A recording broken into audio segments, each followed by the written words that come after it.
We're going to get started in just a minute, and Jim will introduce our speaker.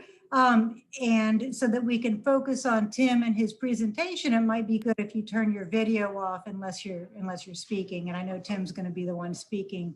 Jim, 6:30. Do you want to go ahead and introduce Tim? All right. Years back, I was reading. I'd like to see it, if you don't mind. I'm sorry. I was reading an old, I think it was horticulture, that I'd been given. I do all my magazine readings when somebody gives me their old copies. And here was this article by Tim. And I said, ooh. And so I looked up the nursery, and the next thing I know, I'm looking up how to sneak my way into that nursery. And the answer was with a big wholesale order from a garden club. And Tim's become a friend since then. And he is, if not the expert, certainly one of the three, but I think he's the expert on witch hazels in the country, if not the world. And with that, I'll turn it over to Tim. Thank you, Jim. That's pretty superlative introduction, because I'm certainly not that. I do have a pretty enthusiastic for a long time, but certainly the world's authority is Chris Lane, and then he has some associates over in Europe that are equally good. But thank you anyhow for that introduction, and I'll try to live up to it. And I see I get to meet Dan for the first time tonight. That's great, because I've admired your photographs. Hopefully I come, I'm not too far short of what you would expect out of me. Thank you very much. Great pictures. Anyway, this program is called What Did Arnold Promise? And it's a play on words, obviously, since Arnold Promise is very well known as one of the leading American selections, probably the first of any major American selection. And it'll be up to you to sort of guess as we go through this what Arnold may have promised for me or what it will promise for you. But certainly it's an exciting group of plants. And as a way of introducing it, when my wife and I married nearly 40 years ago, we had a winter wedding, and we spent part of that in England, which is where that photograph at the bottom was taken at the time of witch hazel season. So we had a great time visiting old friends and traveling, and of course seeing witch hazels at every opportunity. Okay, here we go. The witch hazels. Witch hazel, known as Hemimelis, and witch hazels are a member of the family Hemimelidaceae, which certainly includes a lot of plants very familiar to us as gardeners. Starting off with perhaps Fothergillas. We have Fothergilla gardeni and Fothergilla major. The white Sputnik flowers are pretty typical of either species, and it can have exciting red fall color, as you see on the right-hand side. Another plant that's a member of the Hemimelidaceae are the sweet gums, and there are many, many forms. This particular one is variegata, also known as aurea. There's one called gold dust. It's very similar, if not the same thing. But it's a very exciting plant for having some of the most bold and noticeable of summer foliages.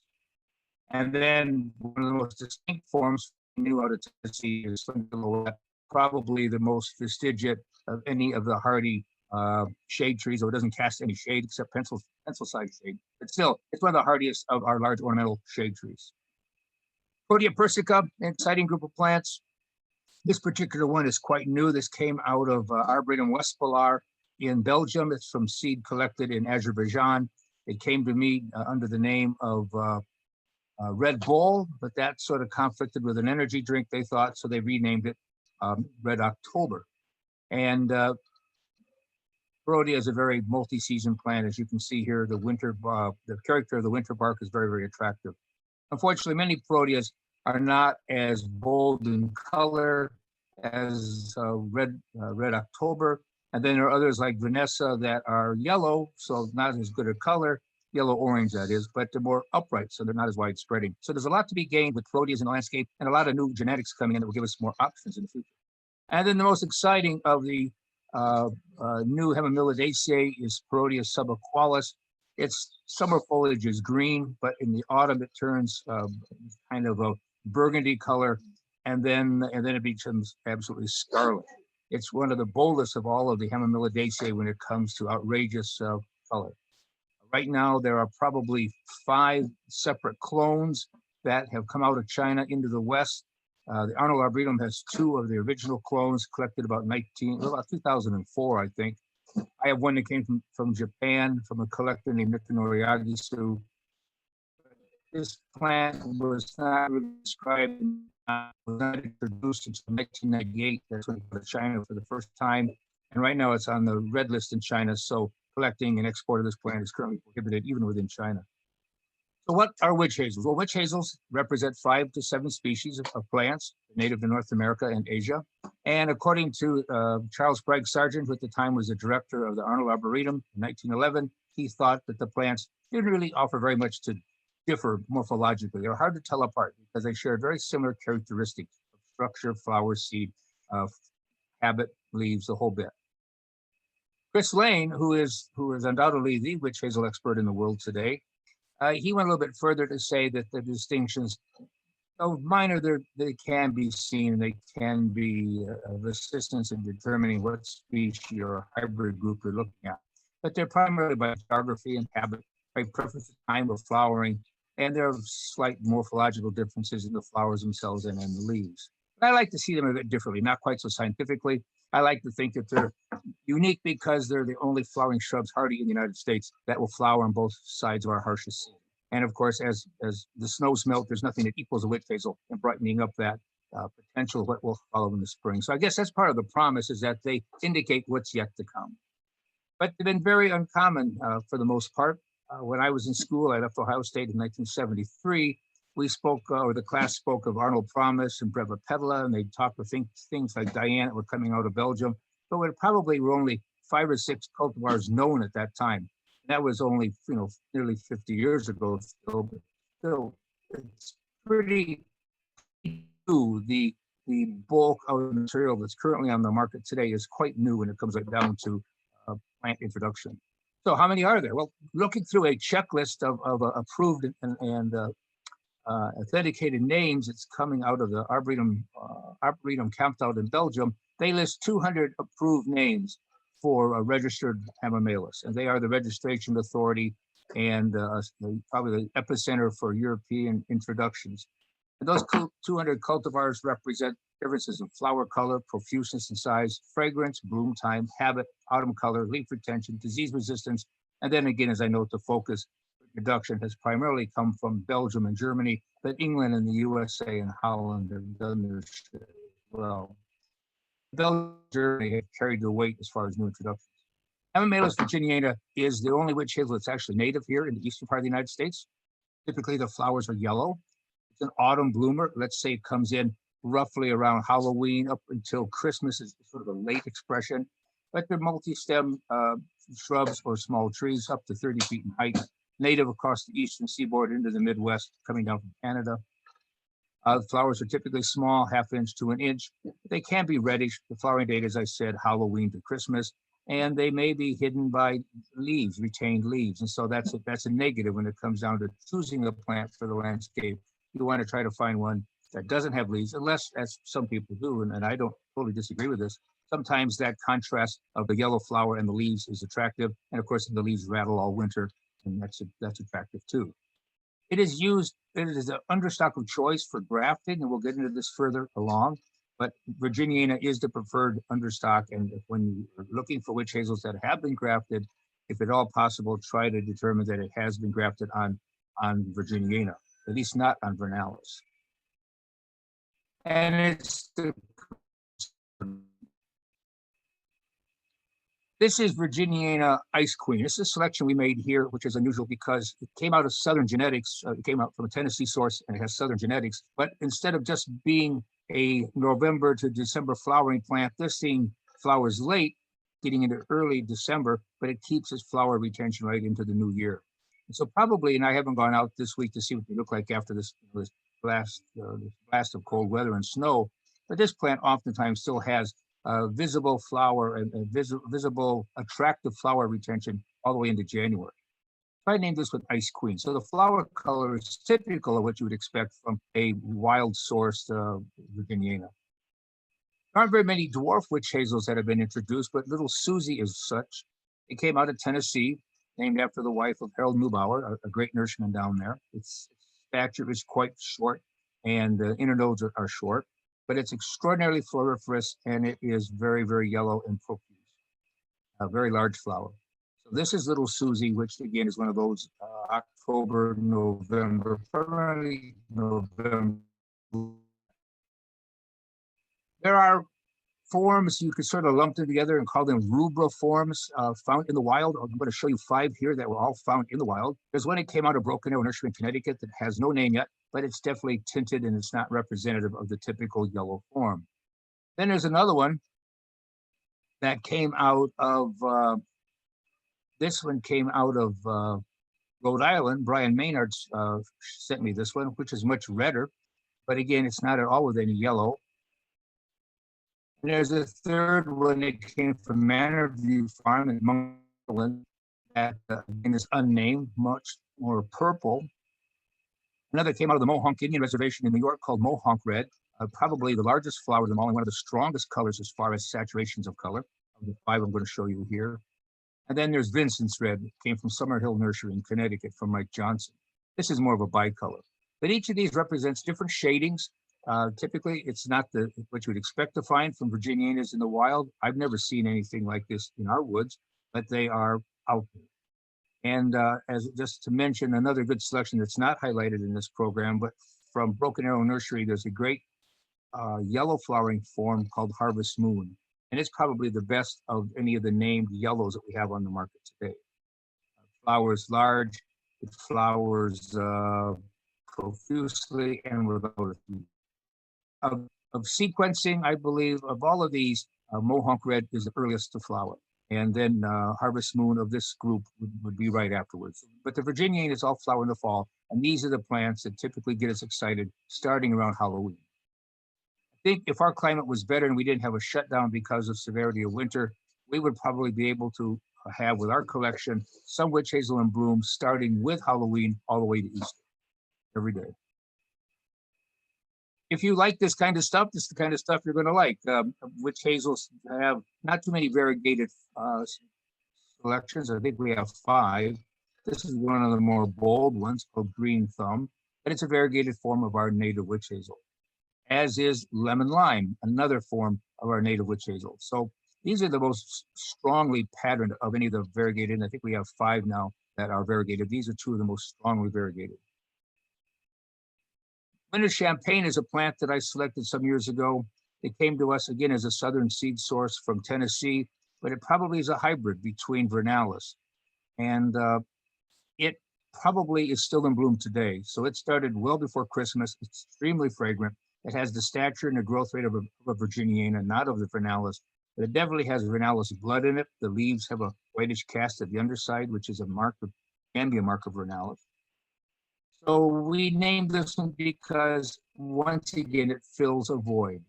Part of the role of a gardener and a nursery person, people selecting plants, are looking for voids to fill. And this may not be the most dramatic of the flowering types or with other characteristics, but it is a plant that flowers at a time when no other witch hazel is in bloom. And so for that reason, it has a definite niche in the garden and in the commercial horticulture world. And then if you're a lumper or a splitter, and by that means you have your taxonomists and your botanists who are always looking for a new species or a way to undo what we already have become familiar with, Camelbalis virginiana can include variety macrophylla or variety mexicana, or if you're a splitter, you just chuck them out of virginiana and you call them their own standalone species.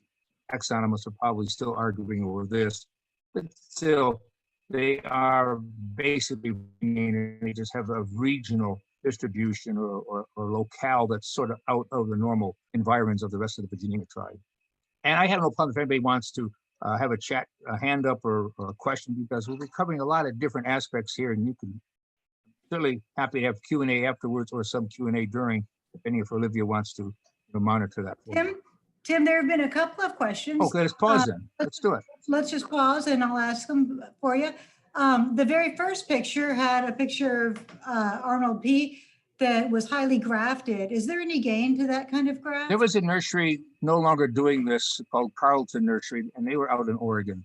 And Carlton was grafting, they had never produced witch hazels before, and for whatever reason, when they began to do so, they began to graft them on Parodia. They grafted some at ground level, as you typically would find, but they also created these attractive standards. Now, going prior to 2015, where we had such really horrible weather here with temperatures at our nursery that were between 26 and 30 below zero, we lost enormous amounts of plants, not just witch hazels, we lost enormous amounts of plant material in the nursery.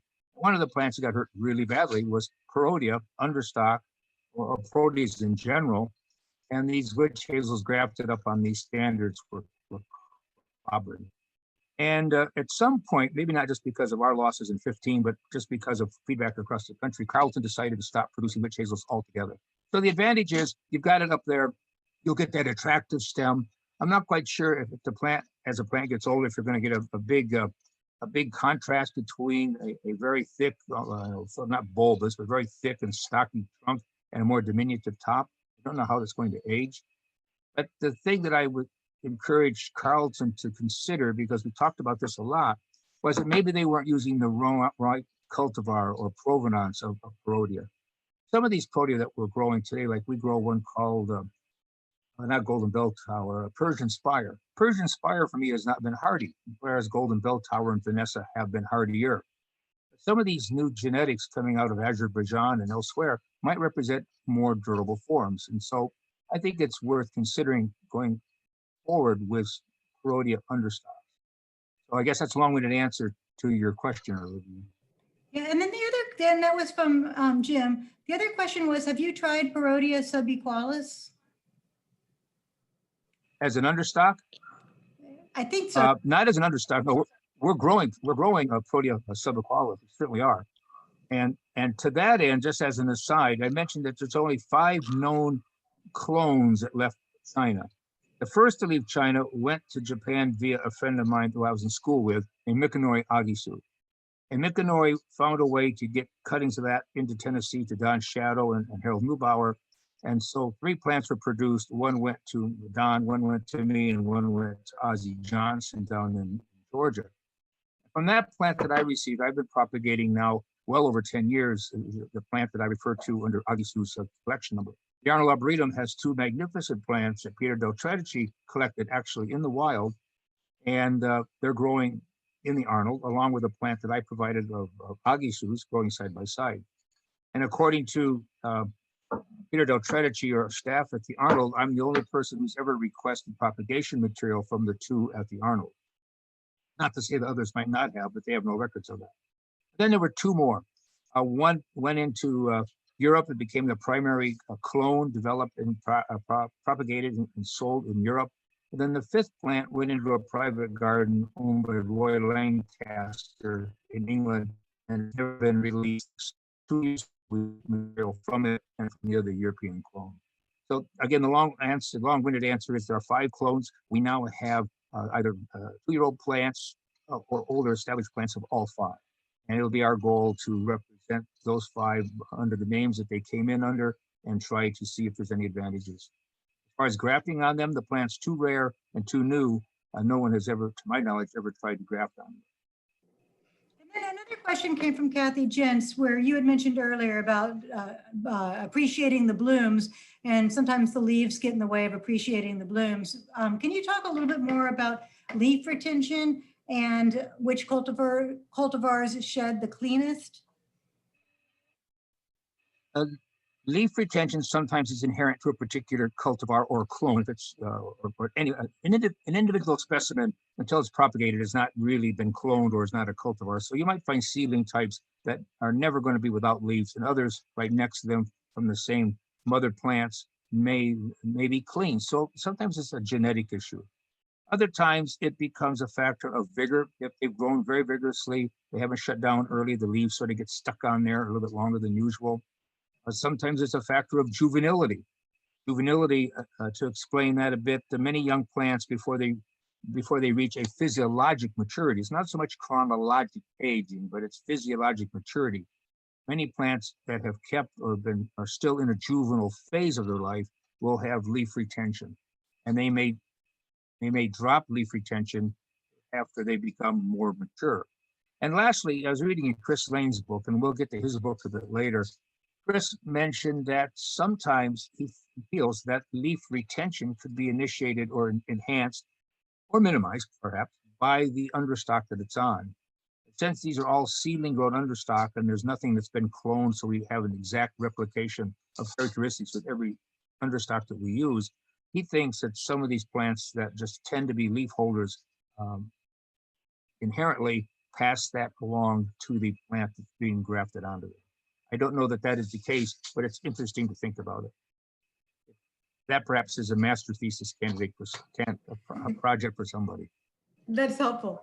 And then another question came in from Patrick Shea, the biologist, who wants to know if the systematics are based on the sequencing and if anyone has sequenced Himalayas. I don't know that. I honestly do not know. I can't answer the question on that. I know that a friend of mine at the Holden Arboretum was doing some isozyme analysis and using that. And that was probably 20 years ago now. He was able to characterize what species were represented or what closely related cultivars they might have been pollinated by or seed picked from. And other than Bob Marquardt working on that particular aspect at the Holden Arboretum when he was in charge of research and was initiating a Himalayas breeding program, I don't know of anybody who's tried to look into the answer to that question. Sorry. That's all the questions that have come in for right now. Okay. So thank you. We'll pause again in a few minutes for more. All right, we'll get back on track here and see where I'm at with my next slide. Yeah, we're going on to Hemimelis vernalis. So this is another native, another U.S. native. Vernalis is the vernal or the Ozark witch hazel. It can be of any number of different colors, as we're going to see, yellows through oranges and purples almost. And it is a broad-spreading, thick-suckering shrub. So unlike this large bush, small tree that Virginiana can become, this plant here, it's 6 to 10 feet in size, is not uncommon, but it's thick and it's going to be broad-spreading, and it's going to be vigorously producing stems from the root system. Where Virginiana typically is going to produce its stems closer to the trunk itself. Native to Missouri and Oklahoma, well-drained soils, but will tolerate seasonal flooding. And since we're dealing with a gardening group here, I'll just interject. I have a friend named Kurt Hansen. He's a daylily breeder, but Kurt's a great naturalist, or he's hiking all over the country to see things in their natural state. And he was down somewhere in Missouri, and he was hiking in a river bottom, in the floodplain of that river bottom. Actually, not the floodplain, it was within the high water mark of the river basin itself. And he found Virginiana or vernalis in the water course that was bent down and buried under the flotsam of the spring flooding. And he said that water had been 3 to 4 or 5 feet over these witch hazels. And I don't think of witch hazels as being water tolerant, but in this case, at least seasonally for some, maybe a couple of days at a time or weeks, they were underwater. The flip side of that is most of the time we consider witch hazels to be drought intolerant, but I never thought of them as being tolerant of excessive water. I don't really think that they are, but the point to bear out that Mr. Hansen's reported this several times. The flowers are usually small, 1/2 an inch long, yellow, orange to red, purple. They have a very musky, sweet kind of a fragrance. And they're spring bloomers. They're going to put this popped up.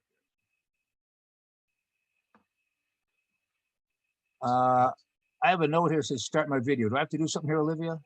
I turned your video off because the sound is a little scratchy. So I thought I would turn it off and see if it made a difference. But maybe I'm too close. Maybe I'm too close to the screen. I don't know.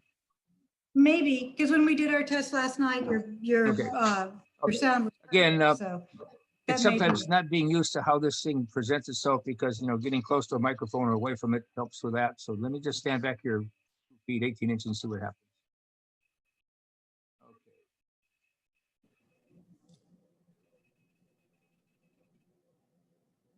All right. Typically flowering around Christmas into the spring season. We do have one plant that was found in the local nursery of a autumn flowering vernalis. So again, I don't know what happened to cause this vernalis to flower in early December, late November, but we now have a fall blooming vernalis, and it's been named Holden. Chris Lane named that plant Holden, and it has been used for breeding purposes. Autumn color, yellow, oranges, or reds. Is the audio better now? Is it not so scratchy? Or still scratchy? It's I think it's fine. I think we can understand you just okay, fine. Well, I'll try to maybe slow down a bit. And this species can hold its leaves into the spring. And it's not suitable as an understock because it has a suckering problem, which we will look at here in a minute. Autumn Embers is a plant that was introduced by Roy Clem. Roy probably introduced about a dozen witch hazels, typically for fall color or for flower color. Being that Roy was up there in northern Illinois and Wisconsin, it was important for him to have hardy plants, and Vernalis typically, despite its southern provenance, is a plant that typically is very hardy. We have no overwintering concerns with this species. It can have excellent fall color, as you see here with Autumn Embers. Christmas cheer, aptly named, blooms at Christmas time. A yellow form that's a sort of a gangly, garish, big, out of control plant many times, but it has a unique scent. Of all the ones that we raise, squib smells like cloves. And again, this clove-like scent is very permeating. It picks up at a great distance. The plant's not highly attractive most of the year, but the scent is something worth putting into the back part of the garden, at least. Coanky Red, a plant that was developed locally here in our community, has red to start, but it ages into this lovely purple cast, lavender cast. There is a weeping form. Lumbart's weeping is a Dutch form. This picture was taken in Belgium, actually. Chris Saunders is a great witch hazel fanatic, enthusiast, and he's standing in the midst of a not so much weeping, but more of a prostate growing form of witch hazel. But when it's trained up as it was in this Dutch flower show, it is a nice, attractive weeping plant. Quasimodo, another Dutch selection, I believe, is one of the other two true dwarfs that we have. Highly floriferous, very dense and compact. Quasimodo is not highly ornamental from the flower standpoint, but it's a very attractive plant, and its compactness is a virtue.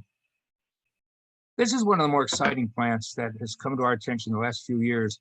The late Jim Zampini, who had Lake County Nursery, had 5 witch hazels that he named that he was considering introducing. And before he passed away, a couple years before he passed away, he brought me propagation wood of this and one other, burnt mahogany. But Golden Eclipse is definitely the best of the 2, and perhaps the best of the 5 plants that he originally selected, which do not exist in the trade anymore. He had 5 selections, only 2 of them have ever come forward and have ever been seen by me. But this kind of coloration that develops late in the season is about as probably the most outrageous color of any witch hazel we have going into the autumn season. And its autumn colors are outrageous. So this is quite a new plant. According to Lake County Nursery, we are the only people that they have given propagation material to. I don't know why it's not out there further, except that it's so new that nobody knows about it. But Golden Eclipse is a great plant. Now it moves on to the next species, the other American species, and that's Hemimelis ovalis, the running witch hazel.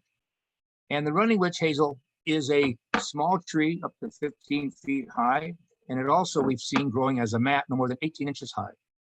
It was discovered in 2005 in scattered populations in Florida. Well, it was discovered in Mississippi, but it's been now found from the Panhandle across to East Texas. Not found it in Louisiana yet. I don't know about Georgia. Flowers are small. They flower usually around Christmas time. They're highly variable in color, as you will see, not widespread in cultivation, and there are no named varieties. In 2009, I was asked by the U.S. Forest Service to go down into Mississippi and collect plants from 2 or 3 locations that were discovered by the man on the left, Mr. Steve Leonard. Steve was working for the Nature Conservancy. He was asked to go in and do an environmental impact study along the tank training firing course. They wanted to expand the safety fan around the firing range, and they asked Steve to go in there and do an impact study. He found some plants that he could not recognize or did not recognize. He knew they were Hemimelis, but there was something was wrong about them. So he sent samples to the Missouri Botanic Garden. They said, "You've got a new species here. This has never been seen before." Though it had been seen before elsewhere, we're sure, no one really recognized it for being something that they had not described. So Steve showed us the patches down there. Harold Neubauer, the man, the nurseryman from Tennessee, a great witch hazel enthusiast, a great propagator. And Harold gathered up these cuttings from half a dozen plants that we thought would be worth bringing home. We were just trying to conserve the genetics. We had no idea what kind of traits we were collecting because they were not flowering. And as it was sort of a lark going in there, we had to get clearance from the Army to go in there. We had to do it on the days when the Abrams weren't being trained or weren't being used for training purposes. And of course, we had to watch for unexploded ordnance that was still out there in that safety triangle, the safety range. That was a bit fun, a bit exciting going down there for that. Here's a picture that was taken of one of the forms that appeared to be prostrate or mat forming. This was probably 10 feet across or so, but it only came up not even knee high. And I can only imagine what this would look like. It was a truly fixed running mat form that had great flowering characteristics.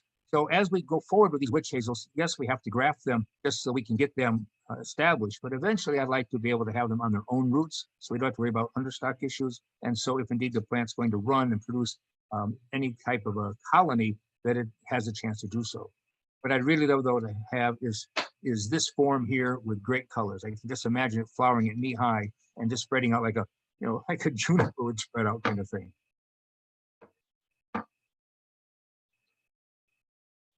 Two months later, the fellow on the right, Mr. Wayne Webb, he had found this same species 10 years earlier. He's a forester in Clark County, Alabama. And Wayne contacted us, and we went down there and again made collections of different populations, obviously in a totally different state. Once again, the plants were not flowering. We had no idea what we were collecting, so we really had no clue what the types of flower traits were. But again, here we are, 2009, working with a plant, a new species. It's hard to imagine in the U.S. a new woody plant species that's not diminutive in size could be discovered. And it wasn't split out of something else. It was just overlooked and now being discovered and described for the first time. What does this plant look like? The leaf on the original plants on the type plant was fairly broad and oval, so they named it ovalis. As it was stoloniferous, they called it running.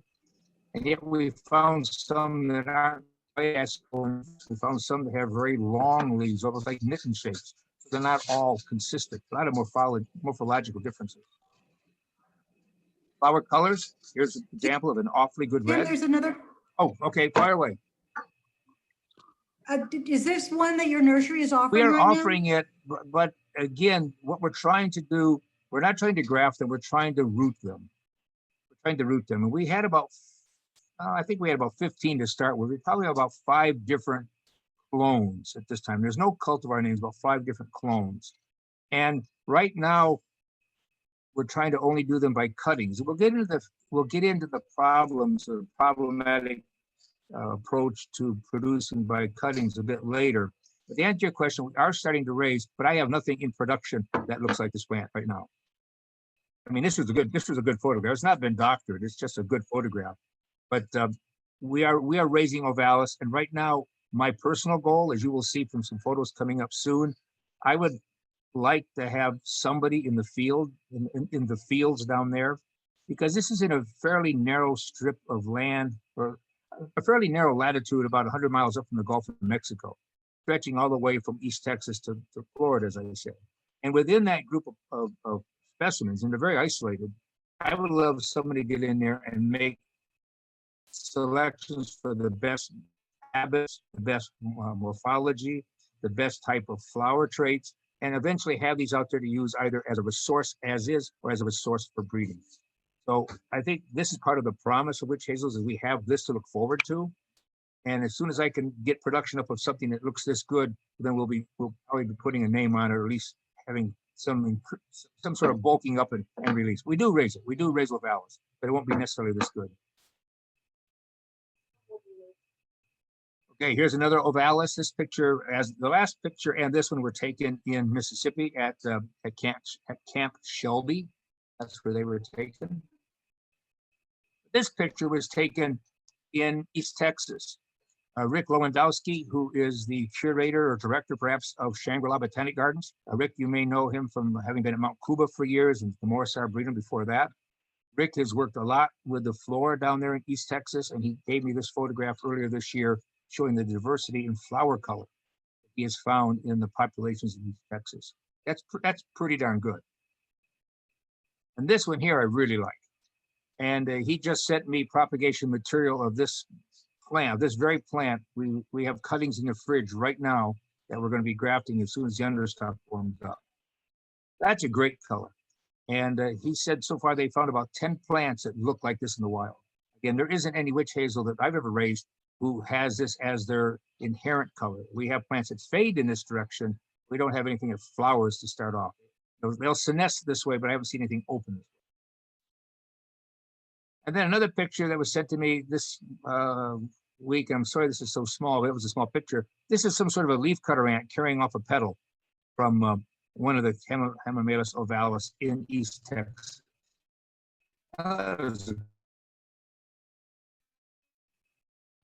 Okay, any questions on ovalis before we move into the next species? We're good? Hamamelis ovalis then is the Chinese witch hazel. It's one of the 2 Asian species that are important. Hamamelis malus almost always is yellow, sometimes a little bit of an orange cast, but it's almost invariably going to be yellow. It is a large shrub to a small tree. It's multi-stem usually, native to central China. Flowers are yellow, as I said, ½ inch to 1 inch in size, richly fragrant, January and March bloomers. Leaves are large, more rounded, and it can be hairy, pubescent on the other underside. And I make note here of the fact that all witch hazels like to have well-drained, rich soil. This picture was taken in China by a friend of mine. Carla Toyna is the curator of the Leiden Botanic Gardens in Holland, and she was in China, and she took this picture. Not a great picture, I'm afraid, but this is what she sent, and this is where she took the picture. So I don't think people went to this part of China to see the witch hazel. They were there for the terrain and just the experience. But this is where this picture was taken. And this is malus as we typically find it in the trade. We have looked for plants that have great flower size, free blooming plants, very precocious, very fragrant as a rule. And the wild plants don't typically come out quite this good, but you can find plants this good, I'm sure, with selection and breeding. Kew Gardens, as I said, my wife and I went there on our honeymoon in the winter of 81 and 82. This is at Kew. Martin Ricks is the botanist, was the botanist when I was a student over there from the Royal Horticultural Society. So Martin joined us at Kew, and out there together we all enjoyed the magnificence of an early blooming form of malus with macronulatum, just to show how early in the season these bloom. It's a great combination of colors. Then we move into the other Asian species, Hamamelis japonica, the Japanese witch hazel. There we have the opportunity to have flowers that are yellow or red or orange. And so any of the hybrids that we're going to be mentioning or that you will experience in time to come, all of the tints, all of the primary colors that are in these witch hazels, both in autumn color, primarily in autumn color and in flower color, all come from Japan. It's a large tree, shrub, 10 to 20 feet, oftentimes developing a flat tabletop. Native to Japan, there are many, many different forms, however, different varieties, naturally occurring varieties. They're small, the flowers are more crinkled or twisted, often bicolored, not quite as fragrant as malus. I don't think it's as hardy as malus. When we've had damage here, I think the plants that have favor the Japonica line may not be quite as hardy. These are smaller, more angular. So there's a morphological difference, as Chris Lane suggested. You can identify plants that have stronger Japonica traits rather than malus traits. This is a typical Japonica. The flowers are a bit more twisted, a little more star-like in a way. Malus are normally flatter and broader petals. Fall color can be outrageously red, or it can be like this variety, obtusata, a marvelous yellow. There is a weeping form called falling stars or pendula. I've had this form in the past, but it came down, as some plants are wont to do, it came down with a very bad case of anthracnose. So I couldn't keep this plant alive. And though I don't even have one on the property where they all died. So I need to bring this one back in and be more vigilant on keeping the fungus at bay, just because I want to have representative collection and I don't have it. Now we get to getting ourselves prepared to talk about the witch hazels that we typically find in commerce. Hamamelis malus, when it hybridizes with Hamamelis japonica or the reciprocal cross, same thing. And the generations that follow these. So really there's nothing to distinguish that an intermedia is half and half. It could be whatever mixture plant truly possesses because of inbreeding and backbreeding and all that stuff. But when you cross Malus with japonica, you end up with a hybrid referred to as intermediate. The only way that you can use the word intermediate is if these are the only two species involved in the parentage. Yet, witch hazels will cross pretty freely amongst all the species that are flowering at the same time. So we have Malus vernalis crosses, we have Virginiana vernalis crosses, and I'm sure we have intermediate crosses into both of the vernalis and Virginianas as well. So those plants that don't represent a purity of these two parents cannot be called intermediate. And in that case, they'll only be shown with Hemimelis and the letter X. You can't intermediate after those. And that's just a matter of taxonomy. It doesn't change the way we use them in the landscape. It's just a matter of identifying them correctly. So where did this come from? At the Arnold Arboretum in 1928, William Judd was the propagator, and he collected seeds from Hemimelis malus. The parent had been from seed introduced by E.H. Wilson in 1905. These seedlings were turned out into the Arboretum plantings, and they were determined to be hybrids. And Alfred Rader, in 1944, named that hybrid group, almost that Grex, that hybrid Grex, he referred to that as Hemimelis intermedia. And there they stood as a group of hybrids. Then in 1963, the most outstanding of these 7 was named Arnold Promise. And that plant was growing by the administration building. And in 1964, changes had to be made on that building. The plant could not be saved, and it was sawed down.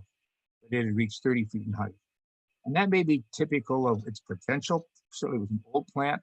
Maybe it was hemmed in by the building itself or other structures or trees. But Arnold Promise as a plant, as far as the form that we want to use it for, is an upright vase in shape. And unlike many other witch hazels that are very broad and flat topped and low, not really low and spreading, I want to say. But this plant here represents an upright vase form. And many architects and landscape designers and people in general were only able to access Arnold Promise or Diane or Yelena, don't really understand that there are different forms and habits that should be considered as we go through and select plants for our garden. So do we need, I guess going back to do we need 200 different cultivars? Probably we do not. But within that 200 hours, there is going to be a and the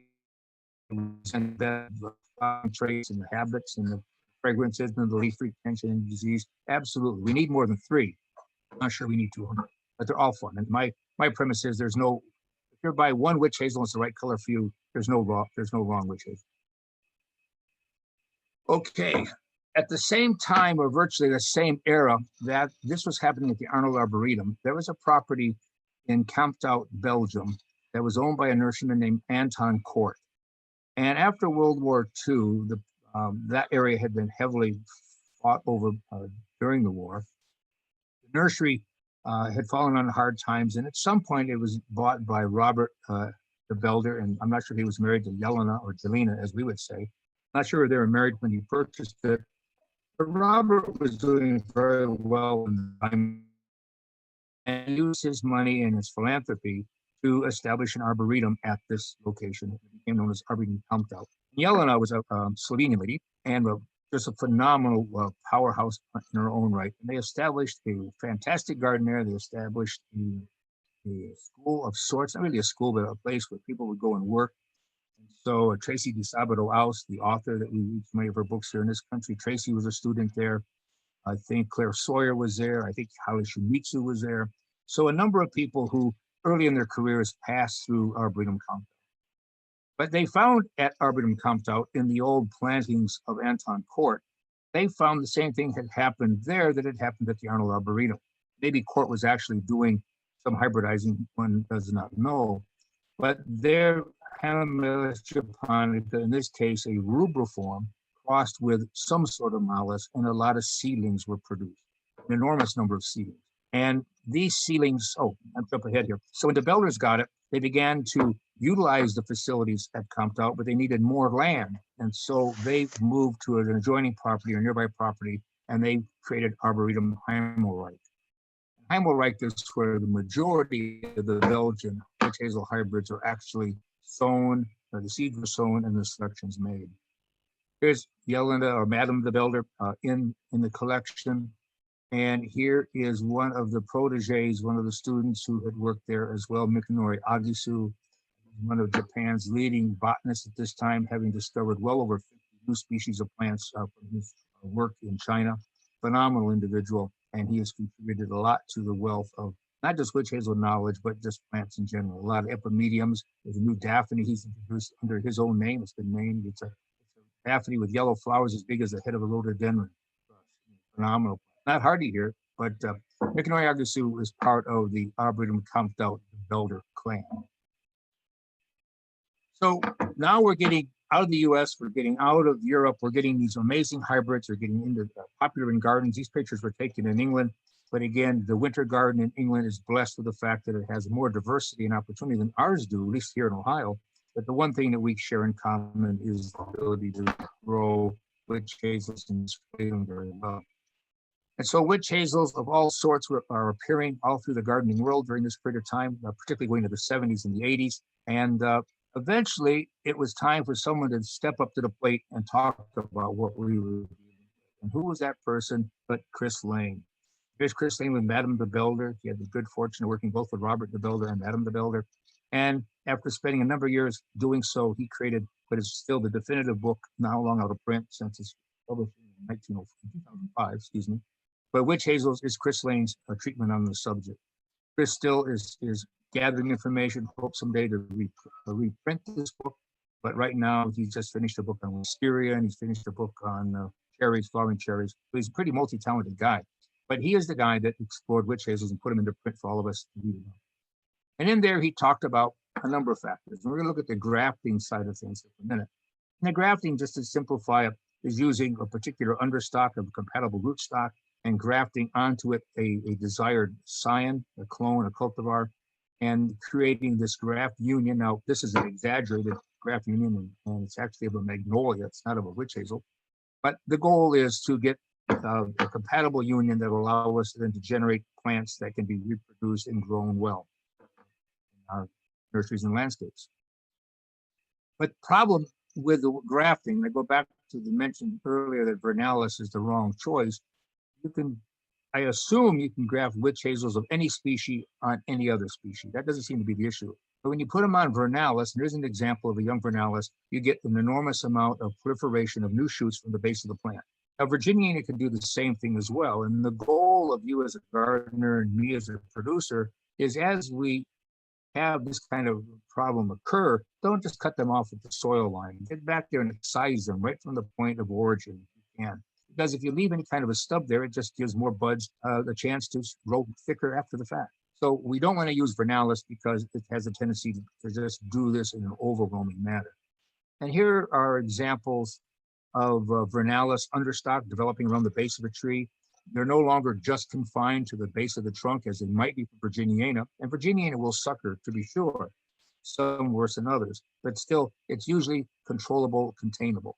But in the vernalis cases, this tree gets older, the root system is spreading out, and the root system itself will begin to sprout. And that's where you start losing the integrity of your pack. And here's an example of suckering developing around the base of the tree. Again, this wants to be eliminated. Another reason why the old-time propagators told me they always wanted to use Virginiana is because Virginiana blooms in the fall. Your desired cultivars are typically spring bloomers. So if you're seeing flowering in the fall, and you didn't expect it then, you have understock, you get rid of it. If you're using vernalis and you have simultaneous blooming of the understock and of the desired cultivar, then it's a little bit harder to tell them apart. But it could be done.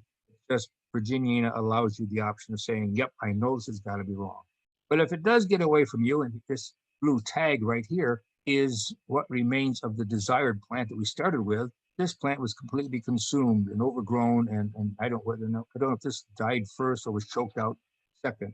But regardless of that, there's nothing left of the original plant. All we now have is very combative understock. Somebody asked about Perodia. And when I went out to visit Carlton Nursery in Oregon, I saw, though I didn't know I was going to see this, I happened to visit them and was taken to the place where this plant was in display. These were some of their older witch hazels that they grafted on Perodia. And it's very clear to see here and on the plants and behind this little thicket of new sprouts. And this sticking of new sprouts is all current season's growth. So they must have been trimming this back every year and just had not gotten to it yet. But here we have an example that will Parodia work? Sure it will. Will it work for the long term? We don't know. Does it eliminate the need for sucker management? Not really. The advantage that Carlton found by using Parodia over Virginiana or witch hazel stocks in general as a rootstock was that the Parodia was more drought tolerant.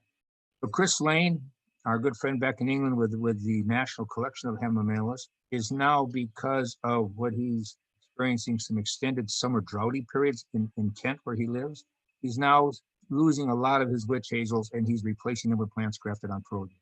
But I don't know anybody commercially who's doing grafting on Parodia. Not here. So cuttings. Gosh, gardeners are always sticking cuttings of all kinds of stuff. Why don't we just do witch hazels by cuttings? We do everything else by cuttings or tissue culture. Witch hazels can be difficult to root, and I'm not a sophisticated propagator. It's sort of happens, it happens. If it doesn't, well, something went wrong. But we are always trying witch hazels, and we find that the ones that have vernalis bloodlines root easier than the ones that are hybrids. Most of what we try to do are those that favor a vernalis bloodline. And if we survive the cutting, if the cutting itself roots and survives the first winter, we find that as the plant starts to grow in the spring, sometimes it collapses and dies. And sometimes the loss can be 100% coming out of the first winter. Well, if they don't all die and we pot them up into a little bit bigger pot, I still don't let them go out into the field. I don't bed them out. I don't put them into a container where they're in a poly house without heat. I don't sell them as a 2-year-old plant. We put them into a little bit bigger pot. We overwinter them in a protected spot where they can still get cold but not freeze like rocks. And we will find that some of them will break dormancy as they come out of their second winter. Some break dormancy and they die. Here we are now. We've lost some in the propagation stage. We lost some after the first winter. We lost some more after the second winter. Gosh, about time things get better, I think. We pot them into a bigger container, and here was one coming out of its third winter in 1 gallon size. And this one here was smaller and weaker, so maybe that's why I did it. But here's one that joined others that died in their third winter. I know people who have successfully had it happen. I know many people who've tried it and they've died. And the fact that there's such a high rate of loss in the cutting phase of these things that has made most of us gun shy. And also, it's not such a high demand item that we can get, the kind of dollars for them that would allow us to pursue all of these things on their own roots. There's ways to do it, but many of them are not commercially viable. And that is get on their own roots, make a stool bed, do root grafts onto itself. There's ways to do expensive, and the losses of this in this particular mode that I'm doing is very high. And then tissue culture, TC, there is not a lot of people doing TC. Before we get into a little different aspect here, some pest and disease issues, any questions up to this point? I know I'm going pretty fast and covering a lot of things, but any questions out there? Just to go back, can you remind us what was you said something was the size of a hardy rhododendron. What was that? There's a Daphne. Mikanoi Agisu. His last name is spelled O-G-I-S-U. And if you Google Daphne Agisu or Agisu, if you Google that, there's some articles that have been written in the Plantsman, the British journal called the Plantsman, has a wonderful story about the discovery of this plant. Yeah, it's on the red list. I believe it is in England, but it is on the red list. It cannot be trafficked as trafficked in the sense of legal commerce. So I've spoken to Mikanori about it. He said, if I get back to him, I'll send you some seed. But he thinks it's a zone 9. But the photograph shows Mikanori, and if anybody wants to see it, I could send Jim a picture of Mikanori holding the plant during the original discovery. It's pretty exciting to see this in an enormous truss of yellow. The plant's sort of sticky or sort of twiggy and stalky, not an overly attractive plant. It's pretty cool. So anyway, yeah, Daphne Agisu. And then the other question was, are these browsed by deer and do the wildlife eat the nuts? Deer may or may not eat them. Here, deer are not we're having a major problem with deer here at our nursery this winter. We have fences and protection all over the place. I have not seen him getting into eating the witch hazel. Some people have told me that at their places, the deer will eat them. I have other people tell me the deer do not eat them. Here, I have not seen an issue with deer, but it's not to say that they wouldn't. I think when the deer needs to do it, it would eat a broom. So saying that witch hazel is not going to be eaten by a deer would just be maybe a local experience. But in general, I don't consider them something a deer eat. It's not food. And as far as the fruit, that it has that woody capsule. You'll see a picture of that capsule coming up here. And that capsule is hard as a rock. I've tried to gather seeds by actually cracking them with the pliers, and it's sort of, you can do it, but it's sort of futile. You just wait long enough, it explodes. It cracks open, it expels that seed. It might shoot at 5 or 10 feet. If you're in a witch hazel patch at the time that those seeds are opening, they're just blasting them out all over the place. And so they scatter widely. And I've never seen anything actually go after the cone, trying to get out of the cone. But I've seen where mice have gathered them up and sort of gathered them together. So other than the fact that I've seen that anecdotally, I don't know of anything else that actually seeks them out. Probably something there. And then another person asked the question that if Clem says Clem used to offer their own witch hazels, and were those vernalis? Roy Clem's business, Song Sparrow, is out of business now. They closed their doors November 30th for the very last time. And after November of 2018, there was no longer any propagation made at Song Sparrow or for their Beaver Creek wholesale operation. All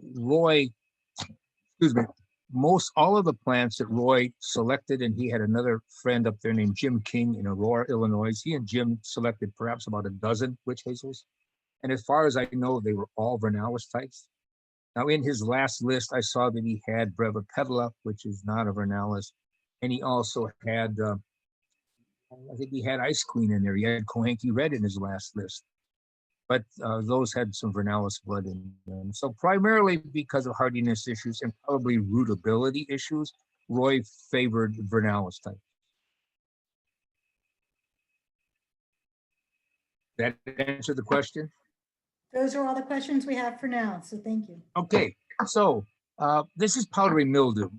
Witch hazels don't have a lot of diseases, but when they get them, they do them very well. And so here's an example of powdery mildew on, I forget the cultivar. It actually looks sort of ornamental. Again, if you like that kind of stuff, you say that's an attractive splotching or pattern. But that is a mildew problem.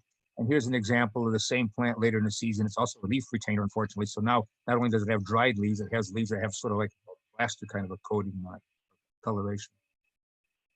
But mildew and we get leaf spots as well. I have no illustrations of leaf spots, but there are leaf issues similar to these. Found to be the most discouraging. I've seen Arnold Promise in Tennessee so blighted by leaf anthracnose that the plants failed to grow. The nodes were short and they virtually had no value. They were just so stunted and hurt. Longwood Gardens wrote years ago about the problems with Arnold Promise having leaf anthracnose. Here I see leaf anthracnose primarily on a couple of the japonica types. Livia, which you'll see a photograph pretty soon of. Livia, I've hardly kept the leaves on it. Japonica pendula is another bad problem. I want to say that I think that the japonica bloodline is where there's more sensitivity to this, but reaching out for an opinion, or with my opinion, I don't think it's necessarily a valid one. It just is one that I feel sort of comfortable of projecting. But leaf anthracnose can be very disfiguring because it could warp the leaf around and it could weaken the plant when it's very young. The other thing that's sort of curious, I've never seen this kill the plant, but this may be a virus. In 1976, Roy Lancaster wrote in Gardener's Chronicle about Brevipedala having something that looked like a virus problem, and it was a stunting of the leaf, a shortening of the internodes, maybe a little bit more leaf retention. But the primary issue is it looks like it's been sprayed with Roundup. And you can get this on the entire plant or on one branch or scattered on the same branch. Not always all portions have the same problem. So this is a problem that seems to be inherent in this cultivar. As I mentioned, Lancaster mentioned Brevipedala as being being the one that he saw it in. Since then, we find it in Rochester and we find it also in Doriath. Those are the only three cultivars that I've ever encountered this problem in. It doesn't seem to get spread within the collection. I've never seen it appear anywhere else. The only thing that those three species have in common is that they're all three are vernalis crosses with malus. I don't know why that would be any kind of a link because they arose independently in different countries. But at any rate, this is something that just shortens their node and stunts the leaf, and it makes people may have called up and say, "What happened to my plant? Did you spray it with Roundup?" And the answer is no, not. But I'll get back to Rochester in a minute because it's one of the ones that does get it. Here is a gall. These little structures here are fruit galls caused by a weevil. They look sort of ornamental, but they really don't do any harm. It just shows a weevil got into a flower bud or a leaf. I guess this is a leaf bud. Been distorted by the weevil. So Tim, going back to the anthracnose, there are a couple of questions from Patrick and Lynn. Is the anthracnose that hits the witch hazels the same one that attacks dogwoods? I don't think so. I forget it has a specific epithet that has something, Hemimeliae kind of thing. So its species is a specific to Hemimelis. I don't think there's any. I don't want to say there's any cross contamination between the two. And I would also want to speculate that the anthracnose severity or the severity of anthracnose will vary from year to year depending on local weather conditions. It's not the same anthracnose that attacks sycamores, for instance. I think it's a fairly specific one. At least it has its own specific epithet.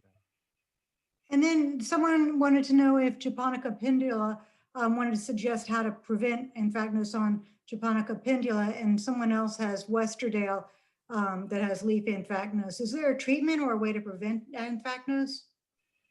Well, the first thing you want to do is to try to have them in a well-ventilated, where good air currents are flowing through. I would think trying to discourage nighttime moist leaves. So not many people are irrigating at that time of the early spring. So really irrigation is not a major factor. These are, I think, primarily spring contamination or inoculation issues. So if it's going to happen, and it's going to happen because of weather conditions being optimum, then you need to have some prophylactic sprays on there and various preparations, I'm sure, are labeled for homeowner use. You would want to, if you were having to do this on a regular basis, meaning year after year, you would want to have an option of using one or two different chemicals. You don't always want to use the same one. And basically, to simplify that statement is that each chemical family has a different mode of action. And so, for instance, if it was us, you might kill me by sticking a knife in my heart, or you might put a bag over my head and suffocate me. I'm still dead, but those are different modes of action. You want to find chemicals that have different modes of action. How do they kill? Okay, let's not kill it the same way every time. And that's something in the nursery we have to be very cognizant of, that we don't start using the same family, the same modes of action over and over again. I know many people don't want to use sprays. And so we face an issue here in our nursery because we raise a lot of winterberry, Ilex verticillata, and we have an anthracnose potential in the nursery. We're all the time trying to come up with a plan that's going to keep us from having bad anthracnose. We start off with lime sulfur, which is a product that's been tried and true in the orchard industry for a long, long time. The diseases can't really get any resistance to lime sulfur, but it smells like rotted eggs. So maybe it's not the most pleasant thing to have applied, but it's very effective early in the season before the buds break. Then going into the summer, and I have not used the biologicals yet, but I'm going to use some biologicals this year.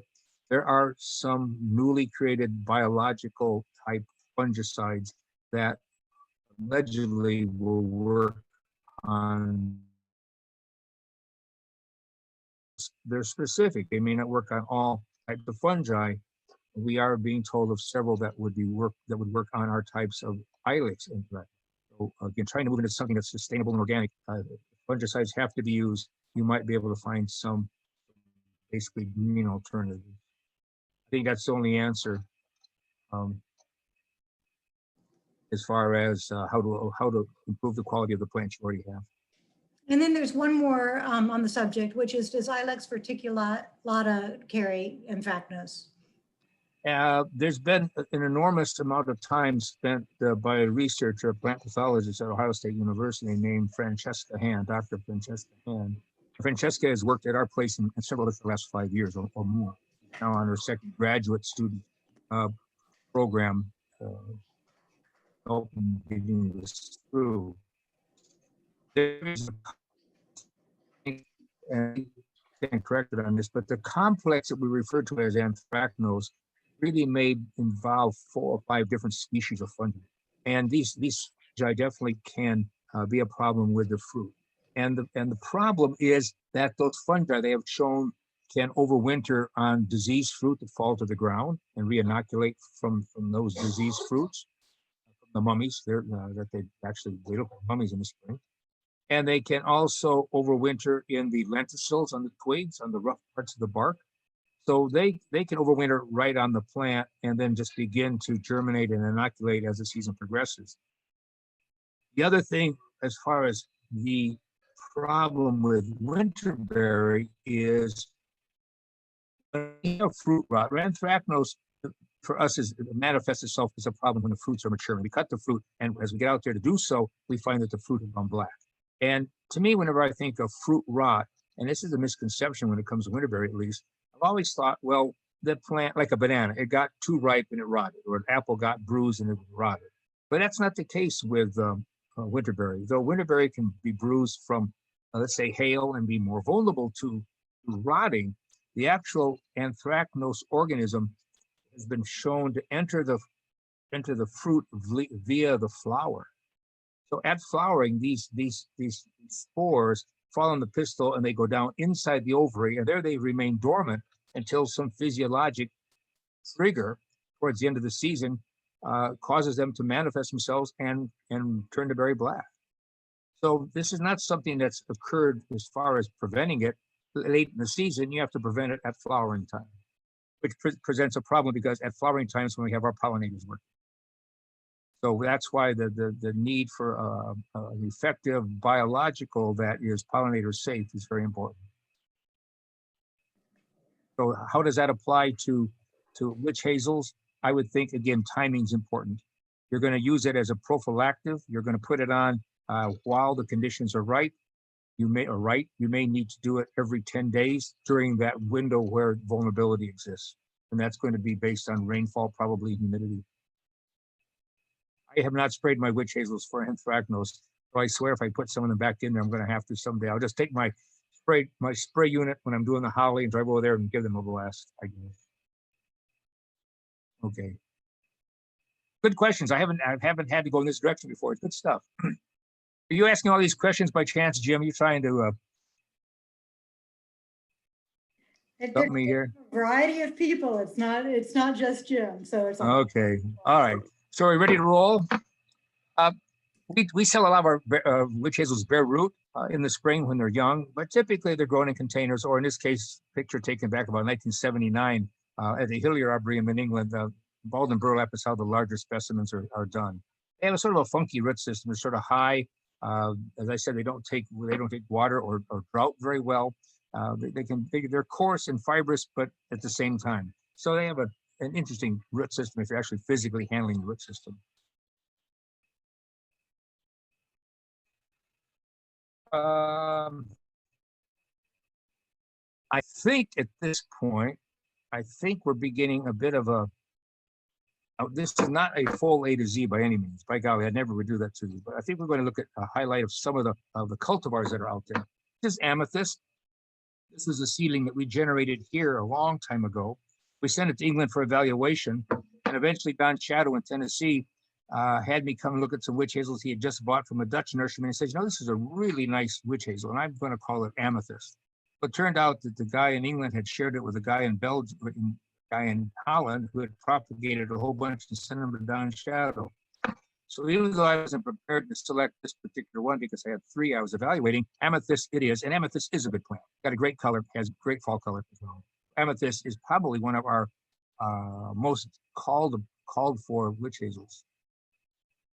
Anton Court was named after the nurseryman who, prior to World War II, had owned the property that Arboretum Comtout developed on, and this plant was named after him.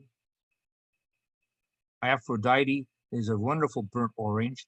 It has a lovely, lovely fragrance. Sometimes it flowers sort of alternating years. It's not always as heavy from each year to the next, but it is a lovely plant, very vigorous, um, very, very vigorous, and a large, beautiful flower.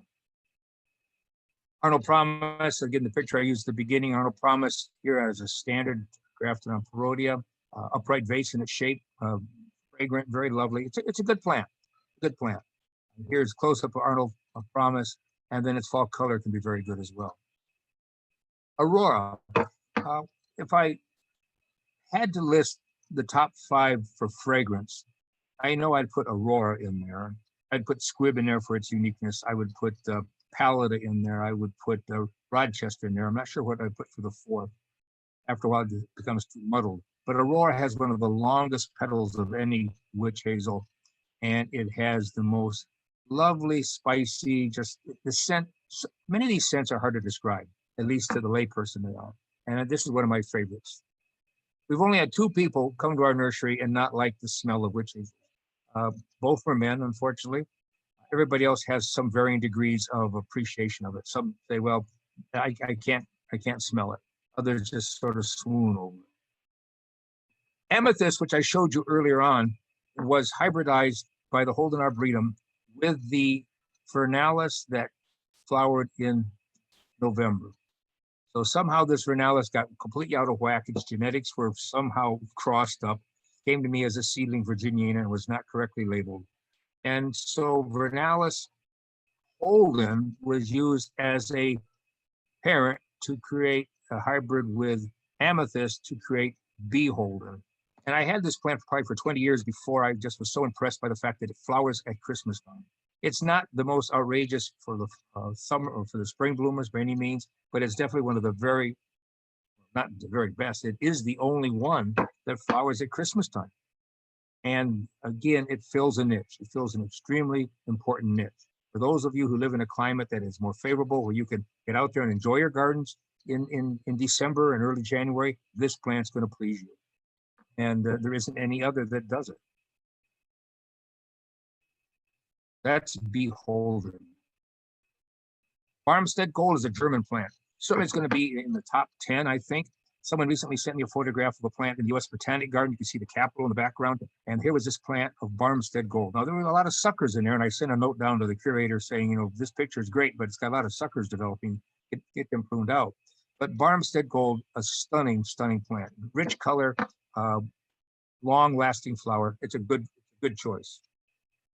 Bernstein, similar to Barmstead Gold, just a color variation. Nobody raises Bernstein, but again, it's another really nice plant. Berget plant came out of Arboretum Comtau, sort of a purpley red. A Berget it's not a strong color, it's just a good solid color. Carmen Red is an old British selected, not found very much anymore. The last Carmen Red that I purchased, because I didn't have any, I bought some from an Oregon grower and it turned out to be Diane.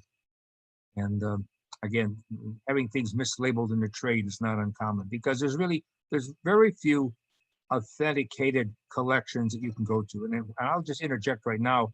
Over on the East Coast, you folks have Green Springs up there in Fairfax County, Virginia, and you have Phil Normandy working at Brookside Gardens in Wheaton, Maryland. Those are great collections, and they're collections that we have worked with for probably 30 years. National Arboretum has a good collection, but I think Green Springs probably has the biggest. Chris, another plant that came out of the Belders. It was named by them in honor of Chris Lane and Chris Saunders, the 2 Englishmen that are constantly over there reviewing and evaluating and promoting witch hazels. Diane, one of the big 3 for the American Garden, came out of Arboretum Comtau, named after Yelena and Robert de Belder's daughter, Diane. They have a son named Danny. There's one named after Danny as well. The thing with Diane, it's a great plant. It's a very great plant, but under warmer conditions or under hot days, let's say, Diane can fade into a copper color. So she can lose that intensity that comes early in the season. Unfortunately, this is an old photograph that we had on slide, and we had to have it digitally converted, and it didn't come out too well. But Diane is still a top performer. Glowing Embers, this one came out of Japan, intermedia that came to us from Japan. Harry came out of Camptout, Arboretum Camptout, great plant. Hilton berry is a British plant with great fall color, not very commonly grown. It's a red flower. Not many people grow Hilton berry. There's the flower. Back at Arboretum Camptout, Chris Lane is the man in the foreground. Chris Saunders, the taller man behind. Harry Van Trier is the curator. And right in the immediate, I guess, near background is the original back to end on World War II, that they weren't just a massive group of trees.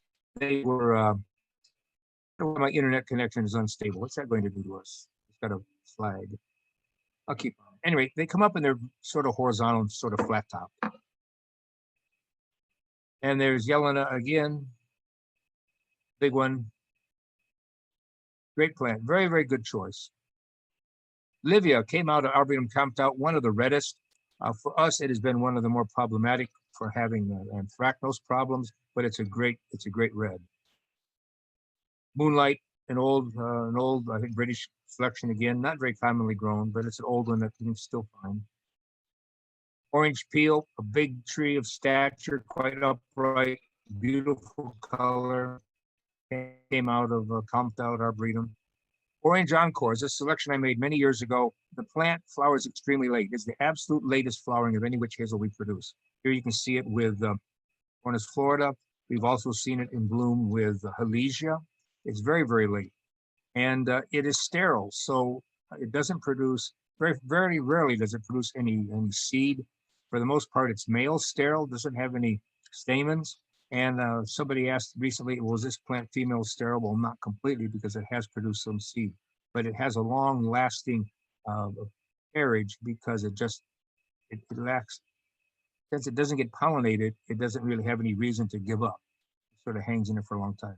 It's more of a tufted, it's multi-petaled and it's tufted. It's a curious shape, but it's very, very late. Here's Pallida. In the right place. Unlike Arnold Promise, it's very upright base and shape. Pallida is very broad, and it's early. It has a unique and mysterious scent. It's one of my favorites again for the scent. It is very subject to leaf anthracnose, however. Here's Chris Lane standing next to Pallida, and again, you can see that it's very, very flat top, very tabletop. My wife and Martin Ricks again looking at another Pallida, very broad, flat top, very characteristic. And the fall color is yellow. Primavera, a great plant, not much scent, but enormous flowers, very, very good characteristics. The plant goes wrong. In it, one of the original plants from Anton Court at the company. Rochester came from the Rochester Parks, Rochester, New York. And Rochester would be in my top 5 for fragrance because there is nothing, it's probably the most fragrant of any witch hazel. It's a Vernalis Malus cross. The problem with it, there's 3 problems. One, it's one of those examples where they get the virus and get distortions to the leaf and to the inner nodes. 2, it can get mildew, so it can have a nasty look in the springtime and the summertime. And 3, it'll hold its leaves most of the winter. But there are some plants of Rochester that don't hold their leaves. So when it comes to fragrance, fragrance is going to win out. I'm going to have one in my garden someplace, but it's not one of the top performers as far as the other traits. But it is the most fragrant of any. Reuben, good selection. Somewhat more of a bicolor when you really come down to colors. Ruby Glow, another old plant out of Camptout. Another old picture that didn't copy very well, but it's just it's a very big tree. Pretty floriferous, big tree. Strawberries and cream, a lovely bicolor, very good scent on this one. Shibamishi Red, it has a Japanese name. The reason I put this up in here is that of all the witch hazels we looked at, except for perhaps the Golden Eclipse, most of these just have a common name, Hemamelis something, like Ruby Glow. Here we have a Japanese name, Tusukabana Kuriae, or whatever, how would you say that? And perhaps just because it's difficult to remember that and how to say it, it's become known as Shibamishi Red. And Shibamishi Red probably, if it stands up to the test of time, as far as the anthracnose test of time, because a lot of times these red ones have more sensitivity to anthracnose, I think. And I think that's from the Japonica bloodline. This has the biggest, widest, strongest colored red of just about anything we've gotten so far. And it's sort of a, I guess the red's got an element of blue in it because it's not a clear red.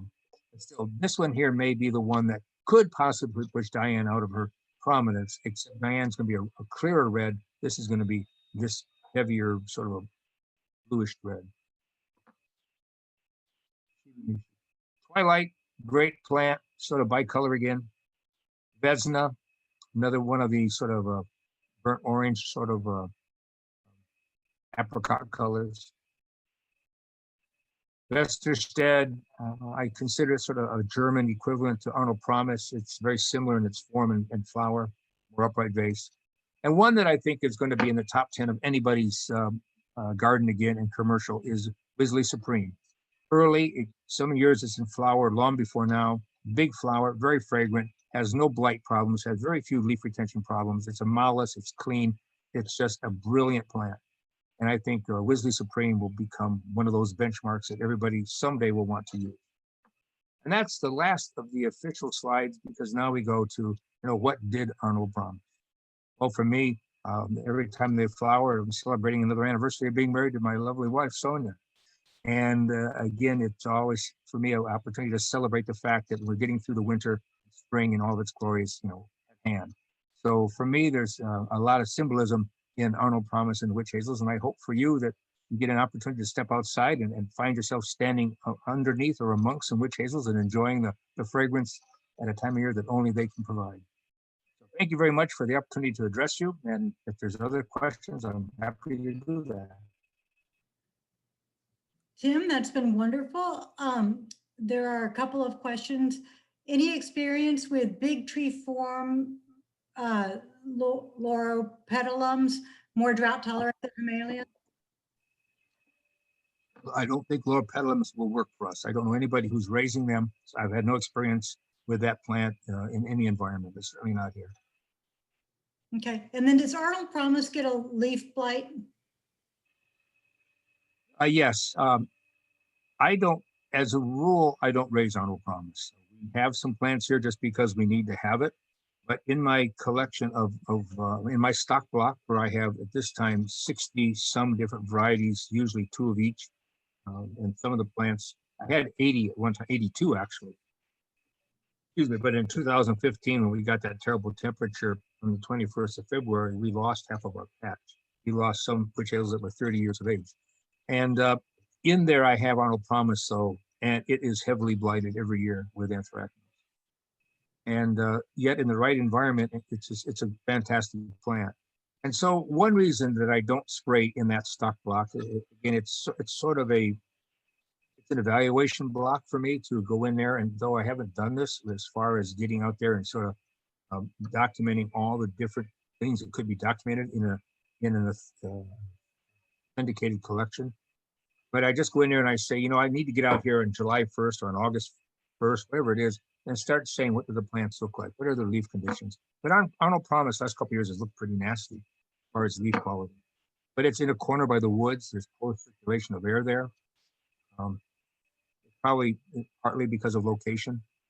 That's why I think that if you're dealing with any witch hazel, you want to try to give it good air circulation, but you also have to remember that exposure to give good air circulation may be in the wrong spot as far as protecting it from desiccating winter wind.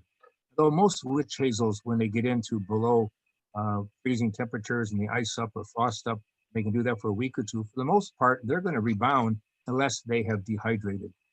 And a witch hazel, if you think about it, to go from a dormant twig and plant like they do into something that's in full bloom, I don't know how much water it takes, but it takes a huge amount of hydration to get that plant up and running and looking good. And so they're going to have to be well watered going into the winter, just so they can do that. But then as they get into these dehydrating winds and they begin to desiccate, it beats up the flower quality. So I think the biggest thing that knocks the flower out of looking prime would be, one, if it gets pollinated, then there's no reason to have a flower there. Number two, has it been through a period of desiccation? But for me, Arnold Promise has been problematic, along with others, as far as the anthracnose. And then there were some questions about pollinators. What are the pollinators when in January or when the plants are blooming? Well, perhaps that ant down there in Texas is considered a pollinator as it troops across all those blooms. But up here, we do have an extended, on days when we have extended afternoon warmth, we will see honeybees. But I don't think they produce a lot of nectar. So I don't think honeybees are considered a prime pollinator, but they will go to them, probably some more than others. I believe Chris Lane has speculated that there's some fruit flies that would pollinate these. And I know I've seen little flies out there as well. Or sometimes these blowflies, you'll see them emerging early out there. And then the one thing that I have not done, but we had an entomologist call us from Michigan a few years ago, and he related that one of the last cuts of his lawn in the autumn took place at night. And he was out there mowing away, and in the headlights of his mower, he saw and he had a witch hazel in full bloom, a Virginiana in full bloom. He saw a fairly large moth, a brown moth, I want to say about an inch long in size. And these moths were just making beelines. They were just flocking to this witch hazel in full bloom. And he identified the moth, and probably I could find reference to that someplace, but it was a moth that overwintered as an adult. And he speculated that at least in this case, moths and perhaps other night flying insects could be one of the pollinators for the fall bloomers. And he suggested I take some yellow sticky traps and put them out in the witch hazel patch and monitor perhaps differences between daytime pollinators and nighttime pollinators while we were still under those warm night conditions in the autumn. But I never did that. Beyond that, I don't know that I could identify any other specific pollinators. I think there's fruit flies that go after them as well. We see them. And then the other question was, how hardy is the Mexicana form? I had Mexicana one time. I got it from the Ralston Arboretum, and I tucked it back into the corner by the woods so it would have the greatest amount of protection from all the winter elements. And I forget how many years it was there, but eventually it died. So I never brought it back in. It was a plant that had some of the lightest petals. I thought perhaps, though I'd love to see a white witch hazel, we don't have a white witch hazel as far as I know. But this particular plant, when it perished, I only had one. I never sought out another. I just didn't do it. I have a plant of macrophylla, which allegedly was macrophylla. One came from the Henry Foundation. One came from Wisley Gardens. And they have both grown fine, but macrophylla is a bit of a misnomer because the leaf is hardly as big as a normal Virginiana, let alone as big as macrophylla suggests. So I'm not quite sure why macrophylla is called what it is, but those plants have done fine, and they're just typical, as far as you can tell, they're just typical Virginianas. The Mexicana, the Ovalis, when they were young, I had some hardiness problems, and I'm not quite exactly sure where their baseline hardiness is. I really do not. And the conversation I had earlier this week with Rick Lewandowski down at Shangri-La in East Texas, he told me that there's some thought that rather than being evolution via vernalis, the ovalis might be something that evolved out of Virginiana. I think that's all part of the studies that have yet to be made, determining exactly where this plant fit into the evolution of the genus. And then did you say let me just go back and find this question. Did you say that the Wisner had a good smell?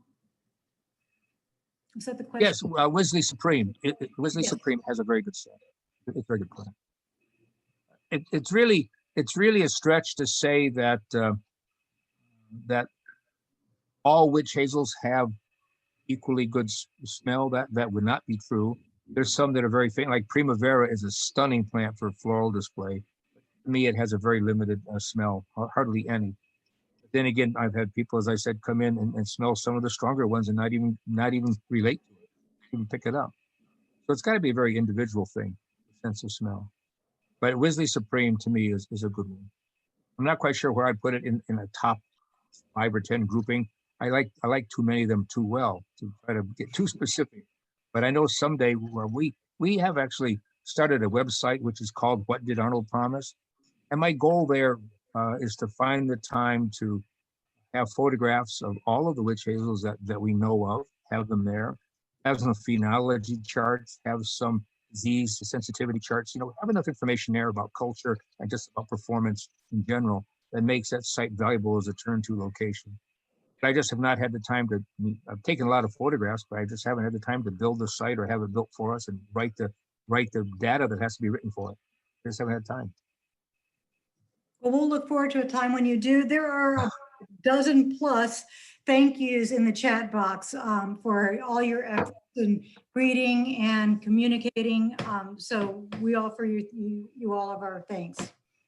Okay, and I'll think of it here when I shut down here. I'll go find a photograph of Mikanori Agisu and his Daphne, and I'll send it off to Jim and Dan and let them distribute it to those who inquired. Thank you so much. If there's nothing else, I'm happy to continue visiting if there's questions. I'd like to chime in if I can. All right, Jim. This is Jim. Remember that we have an order going to Tim's nursery. The cutoff date for what you want, telling me what you want, is the 22nd. After that, Carol and I will work at the bundle requirement and get back to Tim. But if you see anything in this performance that you want, now you know. And that's probably asking for trouble. Jim, did I send you the link to Chris Lane's video at his nursery and the link that was to the program that was delivered recently from the Sequest Arboretum on Hamamelis? Did I send you guys both of those? Hang on, I'm checking. One of them is easy to find. If anybody who's listening, if you just Google Witch Hazel Nursery, that's Chris Lane's operation in England, Witch Hazel Nursery, and you'll find on his website, on his homepage, a link at the bottom that says video. And about 2 weeks ago, maybe 3, because his witch hazels are finished flowering now, his daughter came out and they did a 16-minute walk through the collection.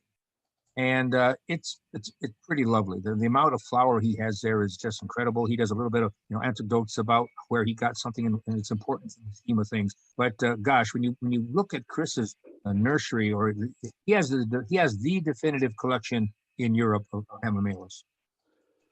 And when you look at his collection there and just realize you're seeing only a 16-minute walkthrough part of it, it's pretty impressive. But it's easy to find. I see that link. What's that, Oh, Chris? wait a minute, the Seacrest. The one at Seacrest, I don't know if you can go to the Seacrest Arboretum and find a link at their website. They actually sent me out a link the other day just saying, here's a chance to watch it. And you send it to me. I'll send it to the Four Seasons. Good deal. Yeah, that's an hour and 15 minutes, that particular program. Yeah, 2 people have just posted the link to Chris Lane. Okay, great. And then, as far as I know, I'm giving this program again next Thursday to the International Plant Propagators Society. And if I recall correctly, there's no charge to see this program by those who go to that website and register. You have to register to get the password, but you don't have to pay anything. And I believe their intent is to save this and put it up as a YouTube saved feature on that IPPS website. So again, next Thursday at 3 o'clock, anybody who didn't see it, who wants to log in, may do so, but it should become a saved program. Okay. Hey, Tim, I have a quick question. Is anyone doing active breeding of witch hazels currently? I don't know that there's anybody doing active breeding. It's one of the reasons we have so many cultivars is that it takes 5 or 10, maybe 15. I heard Chris Lane make a mention in his video that it takes 15 years to evaluate a witch hazel seedling, and I'd have to agree that's pretty good, pretty close. And so you have nurserymen, primarily nurserymen or botanical gardens, who are just sowing seed and in some cases spotting something that they like and they set it aside. But in many cases, they don't have any, there's no vetting to these things. a person likes it, and so they say, "My God, it's pretty nice." And exactly to them, it is pretty nice, and it may be very nice. But I don't know anybody who's actively soliciting and working with a breeding program. Okay, Not thank you. not seriously, not seriously. Thank you. And then just let everybody know, we did record this and it will go on our Groups IO site, like all of the Zoom videos all the Zoom meetings we've been doing. So that will the recording will get posted. You just go to the groups.io site and hit download, and then you can watch it on your own computer. Very good. Well, I hope you all enjoyed it, and I hope it has answered some questions and stirred up some new ones. And as I said before, to get outside when this weather breaks and enjoy witch hazels. Thank you for an excellent Thank you. presentation. All right, great deal. I'll be looking for some photographs of witch hazels on your postings there, Dan and Jim. Okay, I'll be doing them. Good stuff. Good stuff. Great. Okay, Olivia, you want me to sign off now? We'll sign off. Thank you, everybody. Goodbye. Thank you.